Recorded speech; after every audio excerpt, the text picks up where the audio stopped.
رابعہ بصری رحمتہ اللہ علیہ کو دنیا سے گئے ہوئے 1200 سال ہو چکے ہیں، لیکن ان کا نام آج بھی زندہ ہے، رابعہ بصری۔ رابعہ بصری نہ کوئی شہزادی تھی، نہ کوئی ملکہ تھی، نہ کوئی وہ خوبصورت تھی، نہ کوئی خاندانی تھی، بلکہ عورت ہونے کے لحاظ سے ہر عیب اس میں تھا۔ ان کی عادت یہ تھی، وہ روزانہ عشاء کی نماز کے بعد غسل کر کے کپڑے بدل کے اپنے خامن سے پوچھتی آپ کو میری ضرورت ہے؟ اگر وہ کہتے کوئی نہیں ہے تو پھر پوچھتی مجھے اجازت ہے؟ وہ کہتے اجازت ہے تو پھر مصلی پہ کھڑی ہو جاتی ہے اور فجر کی نماز تک مصلی پر کھڑی رہتی تھی۔ ان کا خامن جلدی فوت ہو گیا، جوانی میں ہی بیوہ ہو گئی۔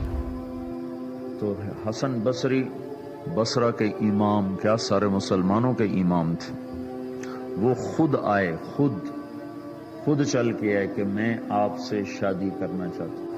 وہ کوئی شادی کا شوق نہیں تھا ان کو، وہ تو اولاد کے قابل نہیں، شکل صرف ان کی نیکی اور ان کا جو اللہ سے تعلق تھا، ان کو یہ لالچ ہوا کہ یہ میری بیوی ہو جائے تو اس کی طفیل شاید میری بخشش ہو جائے۔ تو ان کے پاس آئے، کہنے لگے رابعہ میں آپ سے شادی کرنا چاہتا ہوں، خود پیغام لے کر آئے۔ تو انہوں نے فرمایا میری 4 باتوں کا جواب دے دو تو میں شادی کر لیتا۔ کہنے لگے کیا؟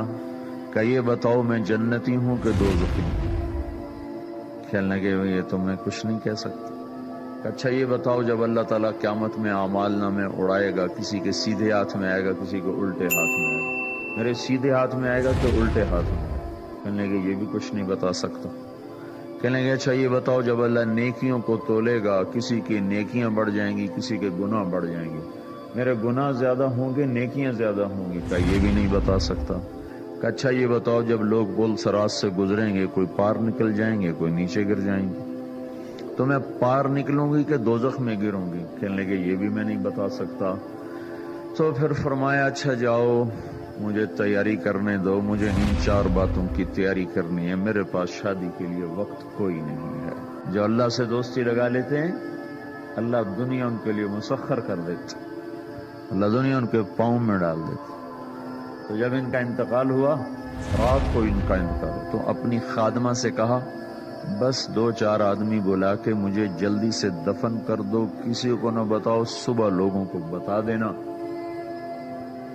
اور مجھے کفن دینا میری اس چادر میں جس میں میں تہجد پڑھا کرتی تھی۔ تو انہوں نے راتوں رات دفن کر کے صبح اعلان کیا، شور مچ گیا، ہائے کیوں بتایا، کیوں نہیں بتایا، کیوں؟ تو اگلی رات ان کی خادمہ نے ان کو خواب میں دیکھا، سبز لباس پہنا ہوا، حسن و جمال، سورج چہرے پہ چمک رہا۔ پوچھا آپ کے ساتھ کیا ہوا؟ کہا میرے اللہ نے میرے ساتھ بہت عمدہ معاملہ کیا۔ کہا آپ کی وہ چادر کہاں گئی جس میں آپ کو کفن دیا تھا؟ کہا وہ اللہ تعالیٰ نے اتار لی ہے اور مجھے جنت کا جوڑا پہنایا ہے، اور اس چادر کو اللہ نے سنبھال کے رکھا ہے، جب قیامت کے دن میری نیکیوں کو اللہ تولے گا تو اس چادر کو بھی اس میں تولے گا۔ انہوں نے پوچھا منکر نکیر کا کیا ہوا؟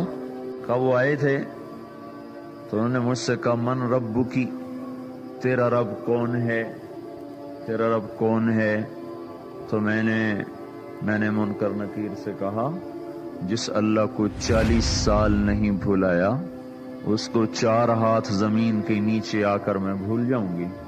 کہ جس رب کو 40 سال میں نہ بھلا سکی اس کو 4 ہاتھ زمین کے نیچے آ کر میں بھول جاؤں گی؟ تو منکر نکیر نے کہا اس کا آگے کیا حساب لینا، چلو بھائی واپس چلو۔